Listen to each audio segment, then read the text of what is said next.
Le DAF Fresh Morning, c'est 104.5 tonnes de bonne humeur. Tous les matins sur Urban FM. Sur les 104.5 Urban FM, la station urbaine dans le DAF Fresh Morning, on est avec Mosley. Mosley, bonjour. Bonjour DAF Fresh, bonjour tout le monde. Bonjour René Rude, Elvis et Fallon.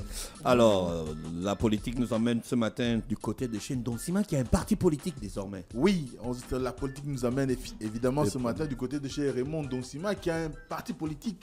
Mais avec quand même une petite anecdote, c'est que le parti politique a été reconnu en 2013 par Lambert Noël Mata, ministre de l'Intérieur, mais il n'avait pas fait ce qu'il fallait pour pouvoir donner le récépissé provisoire à Raymond Ndonsima. Alors, le parti s'appelle Alliance Patriotique. AP. Comment tu as tout fait? Non, même pas. Bon, respire. Parce que toi, dès qu'on commence à parler de la politique, tu te tout. Après, le philosophe gabonais là, va venir encore envoyer des messages pour dire que Mosley, c'est tout.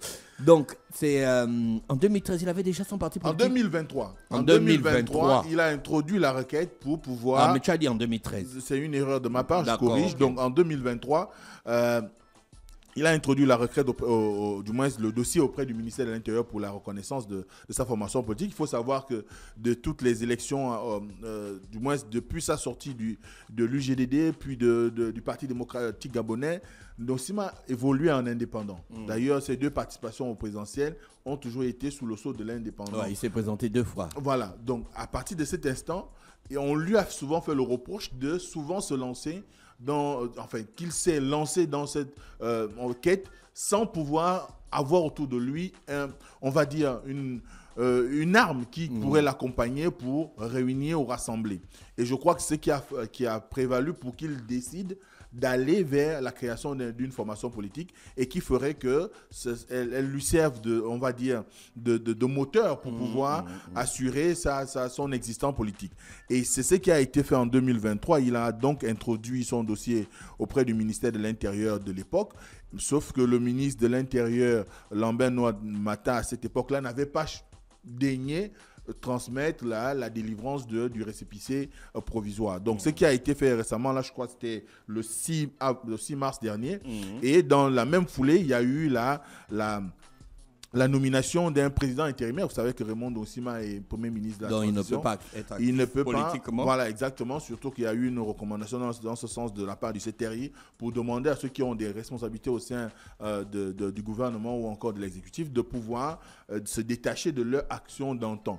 Et dès cet instant, c'est M. Emmanuel Edou-Yene qui a été porté président intérimaire de AP, donc Alliance Patriotique, et qui va s'atteler dans les prochains jours à organiser un congrès. Ouais. Le congrès étant évidemment s'inscrivant bien sûr dans l'optique de pouvoir mettre en place tous les organes du parti et tout ce qui pourrait favoriser à ce que l'Alliance Patriotique puisse aller vers les populations, rassembler un peu plus et confirmer peut-être la popularité qu'on connaît aujourd'hui de Raymond Ndonsima, parce qu'il faut savoir qu'au sorti des élections de 2016, bon, il est sorti de là quand même avec un statut de quelqu'un de connu. Puis on a eu 2023 avec la coalition formée avec Baro Chambrier, Paulette Missambo et plusieurs autres acteurs, a fait que alternance 2023 a fait qu'ils se sont retrouvés propulsés avec un tel aura qui a fait que au moment de l'investiture du président de la transition, on a bien vu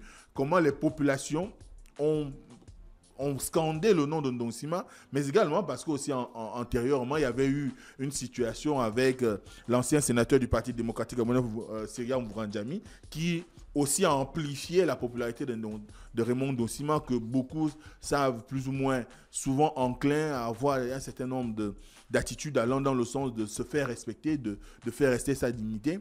Et à partir de là, quand on voit qu'il a déjà un parti politique, ça peut conduire maintenant les gens à aller vers la mise, du moins à se constituer autour de lui pour pouvoir l'aider dans la quête qui est la sienne, celle de pouvoir arriver un jour à gouverner le Gabon. Mais non, attendons voir ce qu'il en sera de ce congrès. Mais n'empêche qu'aujourd'hui, l'Alliance Patriotique est désormais un parti qui compte sur l'échiquier politique national. Donc désormais, on a de nouvelles formations au niveau de l'environnement politique national qu'on sait avec plus de 100 partis politiques. Là, peut-être c'est le 110e, on ne sait pas parce qu'il y a eu beaucoup de partis qui ont été créés entre-temps. On n'a pas fait un dénombrement exact. Mais ce qui est sûr aujourd'hui, Ndonsima a son parti, dont le président intérimaire est Emmanuel Edoussima. Pour ceux qui ne connaissent pas le président intérimaire de l'Alliance patriotique, il était maire de Bitam. Et il a également milité dans le Parti démocratique gabonais. Et aujourd'hui, je crois que tout le monde a milité dans le PDG. Comment? Tout le monde. Mais il faut savoir que le PDG a eu quand même cette facilité d'avoir été d'abord... Je souligne. Pas. Non, c'était juste une petite phrase. Parce que tu l'as dit, il faut bien qu'on comprenne qu'on ne peut pas aujourd'hui faire le reproche aux gens d'avoir été dans le parti. Non, on n'a pas fait le reproche. Je comprends, mais c'est une idée qui passe souvent au sein de la population. C'est que le Parti démocratique gabonais a eu un privilège, c'est celui d'avoir été le parti unique. Et quand on a été parti unique, ça veut dire que vous le vouliez ou pas, vous étiez à un moment donné membre du Parti démocratique gabonais parce que c'était la mode à l'époque. Maintenant, par la suite, il y a eu des adhésions volontaires, surtout après la conférence de 1990. Puis, il y a des gens qui en sont partis, qui ont créé leur formation et qui aujourd'hui estiment qu'ils ont le droit aussi d'exister sur la place publique. Donc, dès cet instant, on ne saurait leur faire ce grief-là, mais n'empêche qu'on doit quand même souligner qu'ils ont été membres du Parti démocratique gabonais, au même titre que le Raymond Ndonsima lui-même. Donc, c'était une des actualités. Ensuite, vous avez le colloque international dédié à l'élite du Sud-Bongo, qui est quand même un moment particulier dans la vie du Gabon, parce qu'il faut savoir que de 1990 jusqu'à sa mort, il y a 15 ans, Edith Lucie Bongo a quand même été un personnage central aussi bien dans la vie d'Omar Bongo Ondimba que dans la vie même du Gabon, étant donné que son héritage, aujourd'hui, quand on essaie de parcourir, on se rend bien compte qu'elle a suffisamment investi, aussi bien au Gabon qu'un peu partout à travers l'Afrique et notamment au Congo, pour pouvoir permettre à ce que non seulement il y ait une certaine considération à l'endroit des femmes, mais également pour les enfants déficients. Pour le Gabon, vous avez par exemple Horizon Nouveau, qui a été un établissement, du moins qui est un établissement spécialisé dans les questions d'insertion des jeunes déficients, que ce soit des déficients moteurs ou encore ceux qui ont des problèmes de vue, des problèmes d'ouïe, qu'on soit mieux aveugle, et tout ce qu'on veut. Et dès cet instant, Horizon Nouveau a quand même pu permettre à ce qu'il y ait cette volonté-là de ne pas marginaliser ces enfants.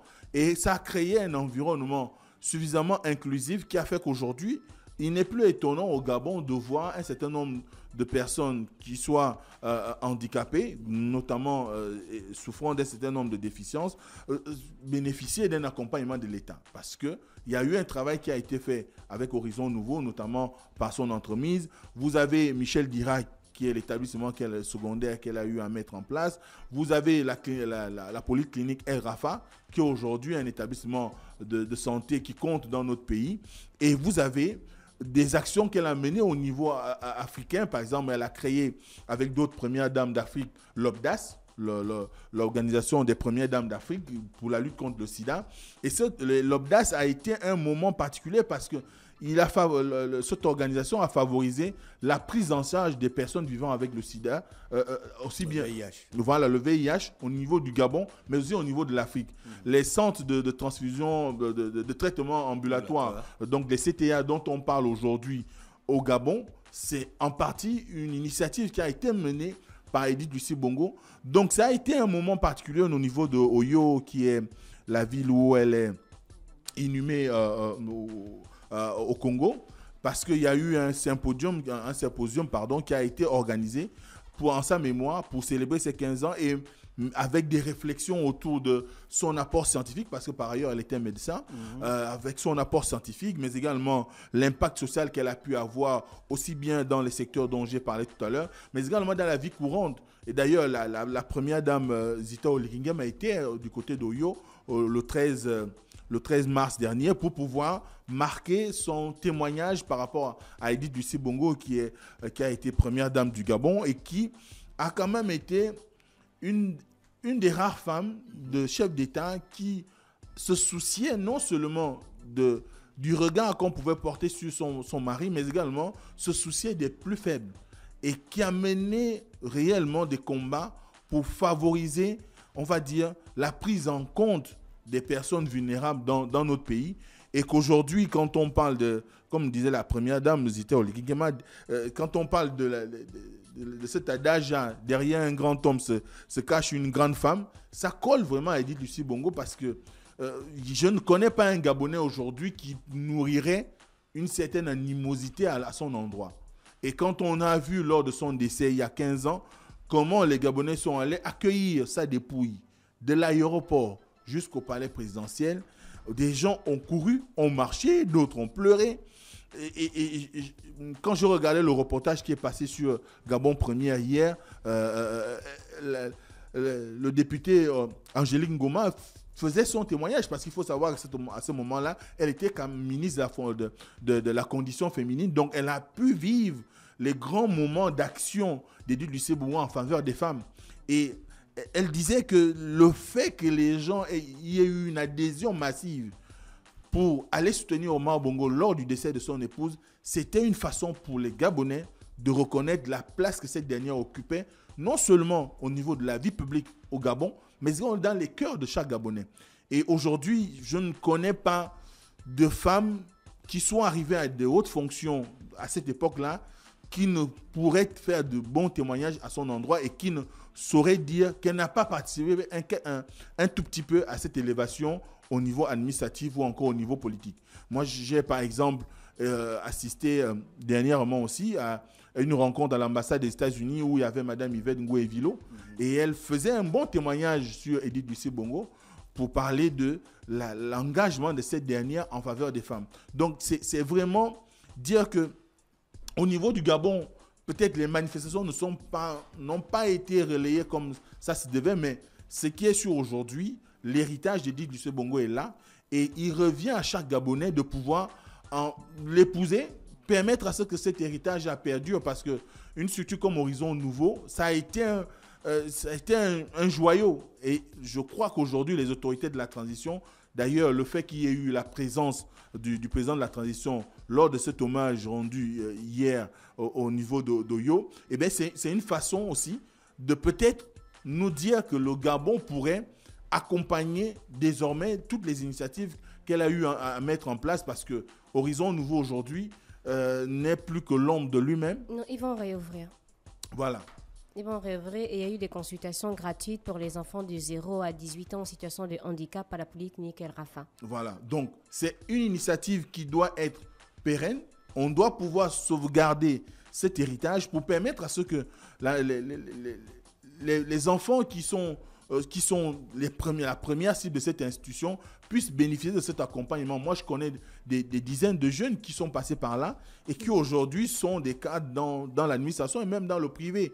Donc, ce qui sous-entend qu'on a besoin aujourd'hui de valoriser les personnes qui ont fait des choses pour le Gabon. On a besoin aujourd'hui d'avoir des modèles, surtout pour les femmes, en ce mois de mars qui est consacré aux femmes. C'est important qu'on soit dans une logique de mise en évidence des réalisations menées par certaines femmes pour permettre à ce que non seulement il y ait la valorisation des femmes, mais également qu'il y ait une certaine inclusion. Surtout, nous sommes à l'ère du dialogue national inclusif. Il faut que toutes les couches de la population se sentent prises en compte dans ce qui est mené comme politique au niveau national et qu'on soit en mesure de pouvoir aller vers le sens de valoriser ce qui est bien.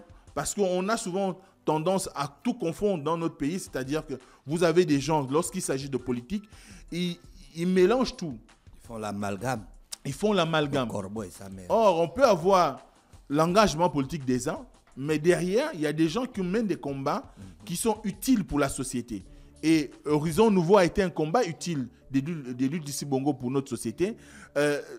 Michel dira, c'est un établissement, certes, peut-être on peut dire tout ce qu'on veut en termes d'accès, mais il n'empêche que c'est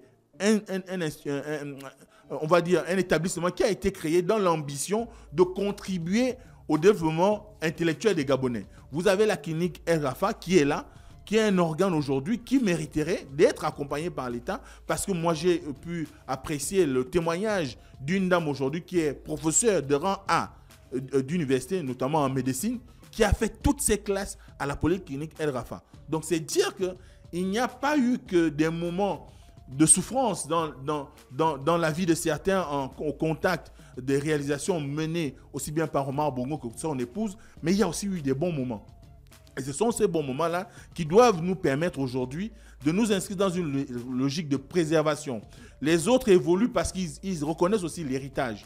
Et louer l'héritage de quelqu'un, c'est quelque chose d'important. Surtout si cet héritage est voué à servir le peuple, à servir la nation et à être un témoignage de sa bonne foi au service des plus faibles et des démunis. Merci Mosley avec nous ce matin. C'est les 104.5 Urban FM, la station urbaine. René Ritona Maman, le président du Gondwana. Oui, on aura Maman du côté de l'Institut français du Gabon, donc ce vendredi 15 mars à partir de 19h sur scène. Et si vous n'avez pas encore de billets, vous pouvez vous rendre du côté de l'Institut, c'est seulement 10 000 francs CFA. Et aujourd'hui, on a l'émission Urban Free de 16h à 18h, c'est vendredi. On aura donc un tirage au sort qui va donner la possibilité à un auditeur ou une auditrice de démarrer son week-end avec l'enveloppe de 50 000. Ce n'est pas tout.